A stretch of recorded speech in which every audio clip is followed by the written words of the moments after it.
বঙ্গের জন্য সুখবর, দহন জ্বালা থেকে মিলবে এবার স্বস্তি। আবহাওয়া দপ্তর সূত্রে খবর, সোমবার থেকেই কমবে তাপপ্রবাহ। এক কথায় সোম থেকে শুক্র খানিকটা লম্বা স্পেল খেলতে চলেছে বৈশাখের বর্ষণ। কালবৈশাখী সহ দমকা ঝোড়ো হাওয়া এবং বৃষ্টির সম্ভাবনা কলকাতা সহ হুগলি, পুরুলিয়া, ঝাড়গ্রাম, পশ্চিম মেদিনীপুর, বাঁকুড়া, পূর্ব বর্ধমান, বীরভূম, মুর্শিদাবাদ, নদিয়া এবং ২ পরগনায় ৮ এবং ৯ তারিখ পর্যন্ত জারি থাকবে বজ্রবিদ্যুৎ সহ বৃষ্টিপাত। ৮-৯ তারিখেও বৃষ্টিপাত কন্টিনিউ করবে, দমকা হাওয়া কিছুটা থাকবে।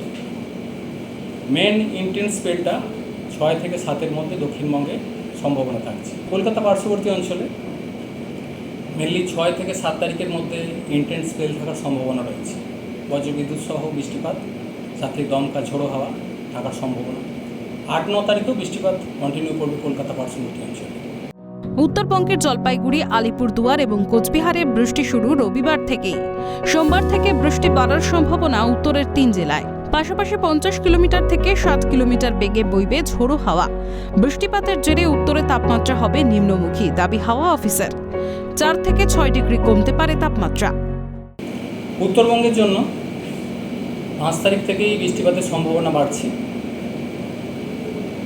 মেনলি জলপাইগুড়ি, কোচবিহার, আলিপুরদুয়ার এই সাইডটায় ৫ তারিখে ইন্টেন্সিটি কিছুটা বেশি থাকার সম্ভাবনা। দমকা হাওয়া থাকার সম্ভাবনা রয়েছে ৫০ থেকে ৬০ কিলোমিটার প্রতি ঘন্টায় দু এক জায়গায়। ৫ তারিখে মেনলি লোকালাইজড বৃষ্টির সম্ভাবনা থাকছে।